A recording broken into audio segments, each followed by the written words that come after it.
the Palisades fire and the Eaton fire, two of the most destructive wildfires in U.S. history. Gotta get out of here. Widespread heartbreak, frustration, and uncertainty. But amid the devastation, signs of resilience and hope. I was blown away just how much the community is pulling together and how amazing it truly is. As quickly as the fires burned, communities rallied, from food and donation drives to fundraising to help those in need. This is our city. Nothing's going to hold us down, especially not these fires. Though much was lost, we will rise and shine again, and together we will rebuild SoCal.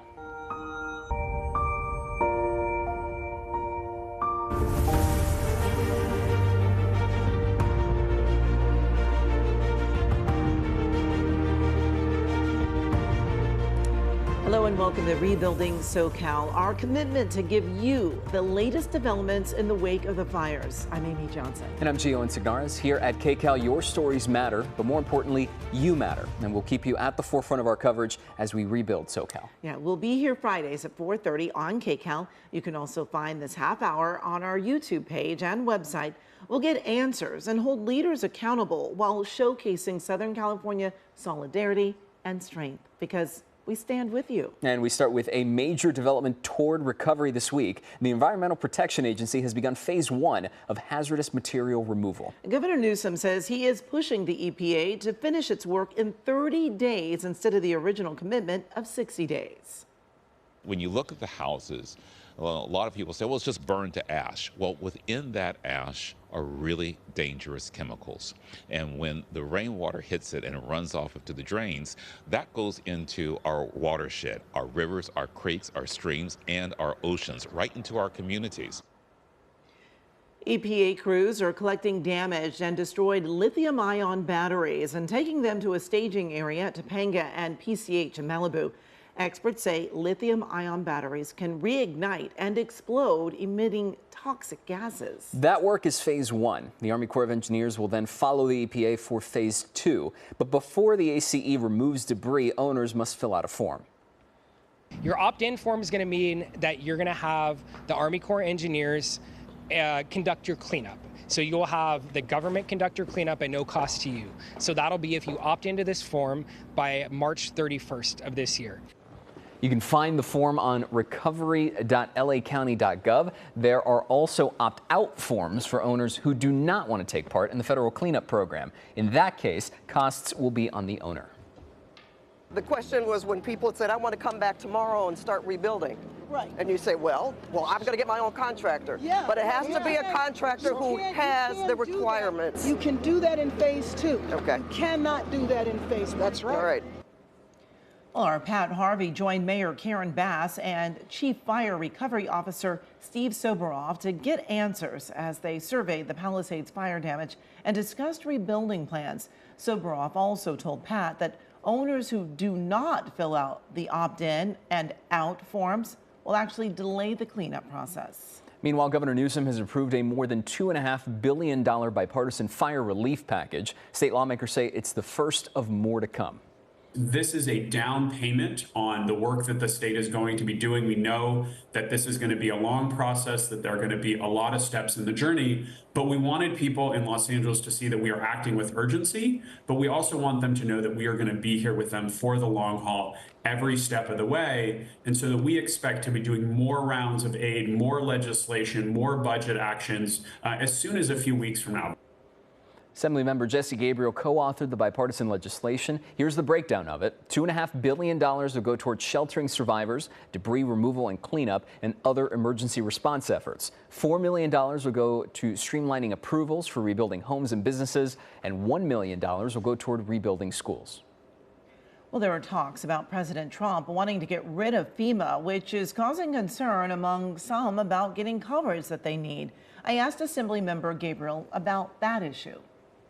I think it's fair for us to expect that we are going to see some of our money that we have sent as California taxpayers to Washington come back to help us with these rebuilding efforts in the same way that Washington was there for Florida and Texas and Louisiana and other states that have experienced natural disasters. I think it's fair for us to expect that our federal government is going to be there for us.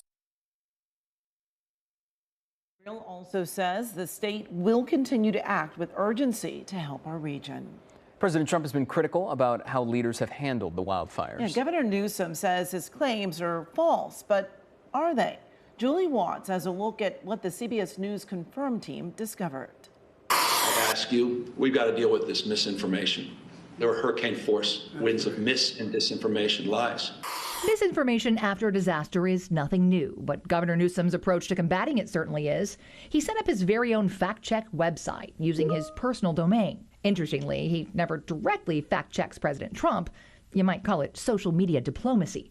Instead, he fact-checks posts from people who echo the president's sentiments. While some of his fact-checks are easily verifiable, like the Hollywood sign was not on fire, others require some nuance, which brings us to fact check number 1. Did Governor Newsom cut California's fire budget ahead of the LA fires? Newsweek was first to publish the headline, but the governor didn't respond until it was picked up by Fox News. Poor stupidity and stunning incompetence from California's Democrat leaders. Newsom called the reports that he cut California's fire budget by $100 million in the months before the fire a ridiculous lie.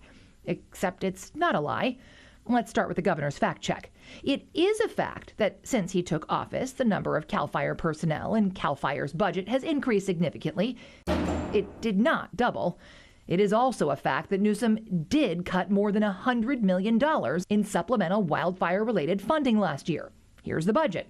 It includes $12 million in cuts for home hardening, $5 million for prescribed fires and hand crews, but the bulk of the cuts were for biomass pilot and conservation projects, so it's unlikely these cuts would have actually impacted the LA fires.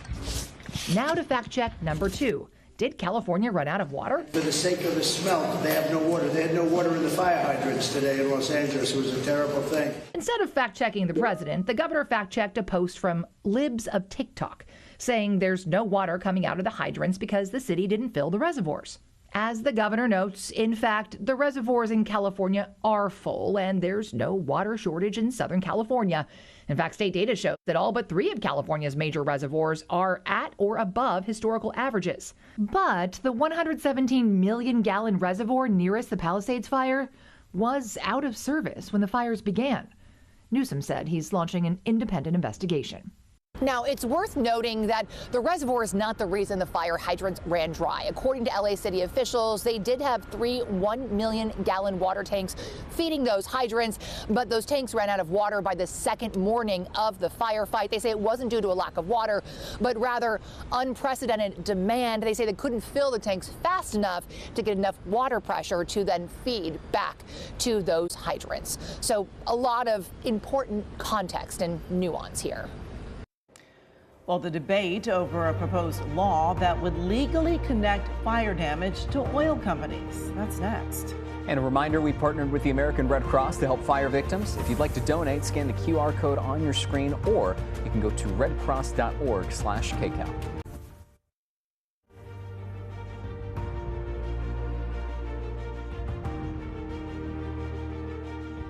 LA County District Attorney Nathan Hochman has vowed to go after fire-related crimes. He told KCAL News his office does have the capacity and support to handle everything coming in. I've got over 750 prosecutors that are fired up. These are people who also live in the community, who have also had friends and colleagues and people in the court system and secretaries and support staff who've lost everything. They are absolutely fired up to bring justice to those criminals who are taking advantage of the situation, as well as doing their day-to-day operations and the cases that they already had. Hochman says price gouging crimes can be held consecutive if multiple are committed. On the looting front, the DA's office has brought cases that have maximum sentences of 3, 6, 9 or more years. State lawmakers are going after big oil following the fires. A new proposed bill would allow victims and insurance companies to seek damages from oil companies over climate change and its effects. State Senator Sasha Renee Perez represents the Eaton Fire area and co-authored the bill. For decades now, it has been consumers and taxpayers that have been fronting the cost, for these situations. So they need to be at the table. They are part of what created this disaster, and that is really what we're trying to force to happen here. One expert compared the bill to tobacco companies being held liable for health care costs. Critics like the Western States Petroleum Association says the bill scapegoats the industry for political gain Perez disagrees. This is supposed to be our rainy season. The oil and gas industry has known for over 50 plus years that these are the kinds of disasters that we would experience if we did not start doing things differently. And they still went ahead and continue to try to thwart and prevent us from moving towards clean energy that would have prevented these things from happening. Now, if the bill passes, California would be the first state to allow for such legal action. Growing questions about water safety. Many in the fire zones still don't have water, and they want some answers. KCAL News assignment editor Mike Rogers at the desk looked into the issue. You know, we've gotten a lot of viewer questions here at the desk about the fire and fire-related recovery. One of them that we continue to see is about water and the do not drink orders that are in place for both the Eaton and the Palisades fire. I want to show you this question that we got from Chad. Chad says, can KCAL get more information than me about a timeline for the do not drink water zone or the test results that are the source of the do not drink order? Well, I had a chance to talk with the director of water quality for the LADWP, and while they say the timeline is unclear based on the testing, I did ask him about getting those results for our viewers. We are committed to being transparent, and our customers should expect us to be able to share this information for them as it is available. So I want to follow up on that and ask, is there, you mentioned that you wanted to wait until the regulators had seen the data and approved the data. Why does that have to happen? Why can't people just see what you guys are seeing? I think we just want to be controlled in how the data is interpreted, right? If two people look at the data, they may not interpret it the same way. We all use our expert opinion, but we certainly want the independent experts from the state regulators to look at it. And I think that will then make the information most reliable and useful. Otherwise, just asking people to make their own determinations based on raw data is probably not an effective communication tool. Now, when DWP is ready to lift the do not drink order, are you guys going to be in a position to release the data kind of at the same time as that do not drink order? Sure. I think we would want to make that data available to folks just as, again, added assurance that the data, how much data, what did it show? But we would be able to provide that. So, Chad, there's your answer. DWP says they'll be able to release that data once they lift the do not drink order. But as you heard him say, he wants to make sure that the State Water Quality Board is also able to review the data as well. Chad, we'll stick with the DWP and make sure those results get released when the do not drink orders are lifted. And if you have a tip about the local fires that you want Mike to look into, you can visit kcalnews.com/tips or scan the QR code there on your screen. Offering a home away from home. Yeah, the temporary housing relief program hoping to inspire others. Very surprised that any house could make it through that. Plus, standing among the ruins, the strategy some owners credit with saving their homes.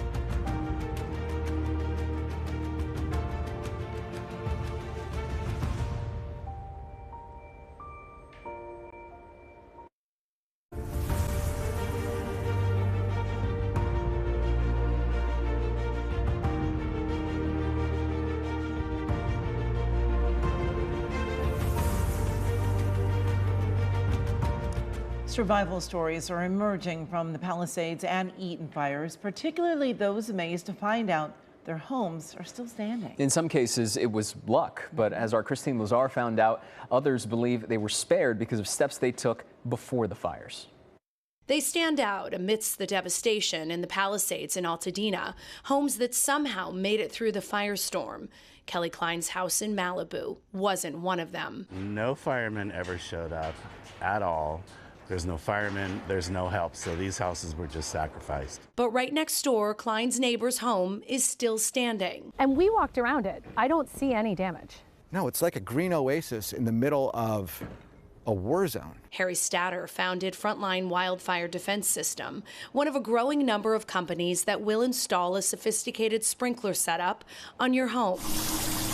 As we first reported back in 2023, Frontline created an app that can deploy the sprinklers and fire retardant even if you're not home. Our software platform will detect fire relative to the location of your home, and it'll also detect wind gusts and fuel conditions. And it'll activate your system on your behalf. Starting at about $500 a month, the system is far from cheap, but it has Kelly Klein's attention. Very surprised that any house could make it through that. Will you build differently? I would put the frontline system clearly. I think absolutely have to build differently. We have a cement floor all the way through this whole level. We have the slate, which is also in our bathrooms, in our showers and things. And cinder block. And the cinder block. And then we have our beautiful metal fireplace. Nancy and Jim Evans designed their home in the hills above Malibu based on the trauma of losing their first one in the old Topanga fire of 1993. It took us over 2 years to rebuild. It was kind of a revenge house where we decided we're going to build in the same spot, but we're going to build a fortress. Their architect framed the fortress entirely of steel. Every door is made of metal. The very few pieces of wood inside are purely decorative. When the Palisades fire roared into their neighborhood, nearly every structure here was destroyed or damaged. It burned up to the Evans front door. Nothing defended this house. There was no water drops. There was nobody with a hose. This house just sat here in the middle of this, surrounded by fire. This time, the Evans home survived, but both their hearts are breaking for so many neighbors who have so much work ahead of them. It's hard to imagine any man, woman, or child in Los Angeles right now that wasn't touched by this particular tragedy. I've never seen anything so big before. This is like a hole in the soul of Los Angeles in a way that won't be healed for quite a while. Jim and Nancy Evans have 2 sons. One lost his home in the Altadena fire. The other is still evacuated from the Palisades, but he was one of the lucky few whose home survived. Christine Lazar, KCAL News. Well, a new place to stay 30 miles from what was once home. The city welcoming Eaton Fire families with open arms. And from fire trucks to fast food, how the Dodgers are showing up for LA County and its heroes.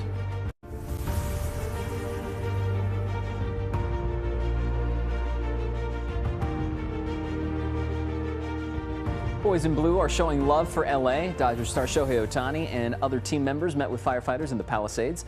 Dodgers then presented the LAFD Foundation with a check for $350,000. The Dodgers also took over a Jack in the Box in Pasadena. Blue Crew took orders, served food, greeted customers, many of which were directly affected. Unfortunate, obviously, what's going on in LA, and I think just having it by a location so close to the areas affected, it's just kind of show our face and just let people know that we'll do whatever we can to help. Put some smiles on some people's faces and hopefully give them some hope and some joy throughout their day. I know a lot of people have been through some really, really terrible times, and just hopefully they feel a little bit better. The Dodgers Foundation has committed up to $100 million to the LA Rises Recovery Initiative. And community support has been in full force. Yeah, in Compton, the Crystal Hotel has welcomed about 40 Eaton Fire families to live there temporarily for free. At the hotel, individuals can meet with realtors and insurance reps to help start rebuilding their lives. This is all part of a program called Project Uplift, where local organizations help pay for the rooms and meals. It's just so much to do. You don't know where to start. It's a blessing to be able to have these people really reach out and help each family. Well, Compton Council member Andre Spicer is behind this initiative. He hopes the city will step in with more funds and that other cities follow suit.